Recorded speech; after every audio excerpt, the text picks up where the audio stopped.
Hey everyone, Chris Blum here, and welcome back to the channel where we discuss productivity, personal finance, investing, and real estate. And in today's video, I am sharing an interview that I had the pleasure of doing with my friend and colleague, Nick Lazzarini, earlier in the week. We discuss our role as agency leasing brokers, helping owners and investors lease their buildings, the impact of the pandemic, and advice for young real estate professionals in a downturn. So without further ado, I hope you enjoy the interview. Hi everyone, and welcome back to Real Chat, where we discuss the different service lines at Cushman Wakefield with leaders across the company. And today I have the pleasure of being joined by Nick Lazzarini, who's a managing director with Agency Leasing. Thanks, Nick, for joining us. You're welcome. Good afternoon. So I thought it would be best to start just with a general background, who you are, how long you've been with the company, and what do you do at the company? Yeah, so I graduated college in June of 2006 and made the jump into commercial real estate in July of 2006 with one of the many successor agencies to Cushman. So I think I have 10 emails. I don't know if all of them still work, but been there since basically July of 06 doing brokerage in Silicon Valley. Awesome. And could you dive in a little bit? I mentioned at the beginning of the video, both of us work in agency leasing, but for those that aren't as familiar with that service line, what is agency leasing to you? Who are your clients? Yeah. So really at the end of the day, agency leasing is about trying to lease space on behalf of an ownership that typically is doing it for investment purposes, whether that's a local developer, a private individual, or a full-blown institution. So and in some cases, you do get tasked to work on sublease assignments for corporations that, where we have a GOS or an occupier relationship. So, for my clients, a lot of them, it's a lot of kind of your name brand institutions down here in Silicon Valley, including some local groups. But I mean, it ranges from kind of our local operators, South Bay Development's kind of a household name down here, all the way up to kind of Prudential, Goldman Sachs, Hines, that Silicon Valley real estate has become really appealing for all those, institutional type investors that are chasing that credit and the Silicon Valley story. Sure. Yeah, and what would you say that looks like on a day-to-day basis for helping these clients lease space? What does that look like on a daily basis? Yeah, well, I mean, in the time that I've been in real estate, the one wonderful thing is I've never had 2 days the same, which is great. And obviously, kind of given where we're at right now, sitting in September of 2020, no real 2 days are the same, even though every day can feel like Groundhog Day out here. So it's really trying to maximize and position their real estate and market it so you can really cast the widest net possible to catch really the tenant, or whether you're appealing directly to the tenant or you're appealing directly to tenant rep brokers to build those relationships to help get them into the space. And then, when you do have effectively kind of a fish on the line is, doing everything you can to make sure that you get it towards your building. And what would you say are the parts of the job that excite you the most, or what is the most rewarding to you when helping clients lease their buildings? Yeah, I mean, I think anything that is hard and you do it well and you crush it, I find really enjoying. And that might also be, in our business, right? The deals, you're not doing a deal every day, but what you are doing is you do have little tasks and you can set little goals to yourself. So, whether it is just a general market pitch and you go in there and you did really well and you communicated effectively, or just like, hey, these are the calls that I had to do today to do it, and I did it in a really efficient time. I didn't feel like I wasted time, and we didn't have that herding cats mentality. I think any day is that. I mean, some of the best days on, it's great when you get a sale done and you can kind of sit back there and it's like, all right, but it's like, okay, well, what are you going to do in 90 days, right? So I think any day where I'm accomplishing something really hard and I know I've done it well, I feel good about that. No, that's awesome. So I want to transition a little bit, and I don't want this to be the full conversation, but it is kind of the 500-pound gorilla in the room. So I'm curious your take on the current pandemic, how that has affected the conversations that you have with your clients, and maybe what you're doing to help them position for when we do come out of the pandemic time. Yeah. So, like every cycle, whether it's an upturn or a downturn, you always have a change and there's an adaptation in the fabric, whether you want to call it the melting pot or not, but you have an evolution that you need to adapt to. So COVID's really no different, right? It was very sudden.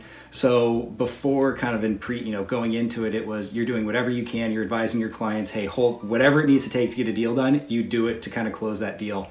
Those deals have either made or they died. And now it is, okay, let's get ready for the upswing. Like, so, for all of our multi-tenant office listings right now, which multi-tenant office out here is taking it pretty hard, it's, hey, we're going to have all of our spaces dialed in and ready to go. So when these tenants do come out, it's a really easy decision. It's not like you don't have to wait 6 months. You can almost move in now because one common trend is a lot of tenants will not leave enough time to get into the space. So the deals that have been out in the market touring, the ones that are in a very occupiable or they feel very habitable tomorrow, they seem to be making short lists and doing really well. So a lot of our advice that we're giving for clients right now and kind of what we're involved in is capital intensive projects and trying to green light as much of that as possible. So getting all of our spaces ready to go.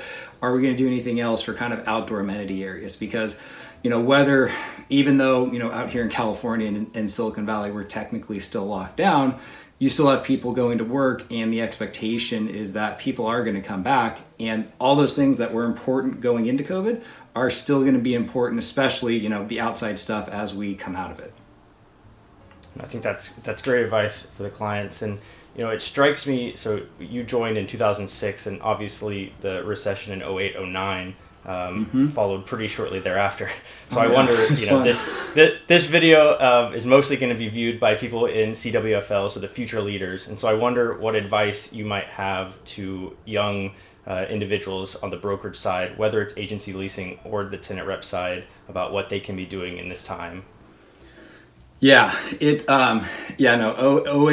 9, and 10, those were kind of rough years. And so I think, I'd say three things. One, down cycles are part of brokerage. It's just, it comes with the territory. So you got to get used to that.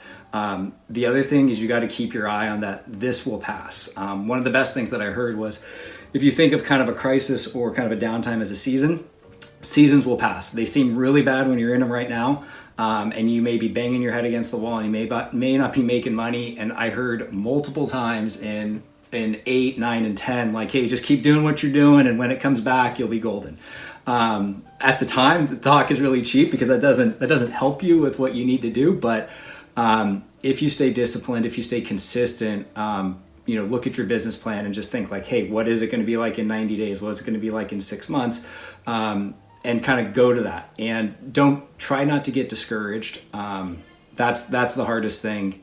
And just try to focus on yourself. Try to be better than who you were yesterday, and that's all you can really ask for. Awesome. Well, with that, I think we'll transition to something a little bit on the lighter side and go into the quick fire portion of the interview. Just some quick rapid fire answers just to get to know a little bit more about Nick Lazzarini. So Sure. First one, favorite sports team? Whichever team my kid is currently playing on. Good answer. Run, bike, or swim? Run. Favorite band?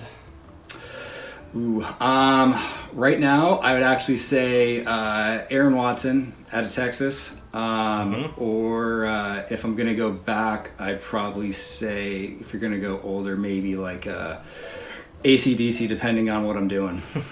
There you go. Favorite book or podcast that you've read or listened to lately? Oh, best podcast in the world, Jocko Podcast, hands down. Best book I've read this year so far, Empire of the Summer Moon by S.C. Gwynn. Great book about the Comanches. Have to write that one down.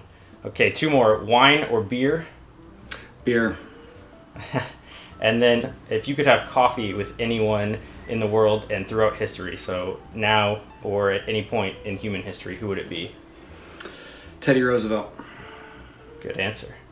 Okay, before we sign off, is there anything else that you would want to say to the members of CWFL? Yeah, I mean, I think one of the most important things is have humility, and it will take you beyond your years, and I'm still learning stuff even kind of where I am, and I'm still trying to get better, and you just need to recognize that. But yeah, it's interesting times right now, but be humble, think about the future, and you guys will all do fine. Well, thank you again so much for your time, Nick. I really appreciate it. You're welcome.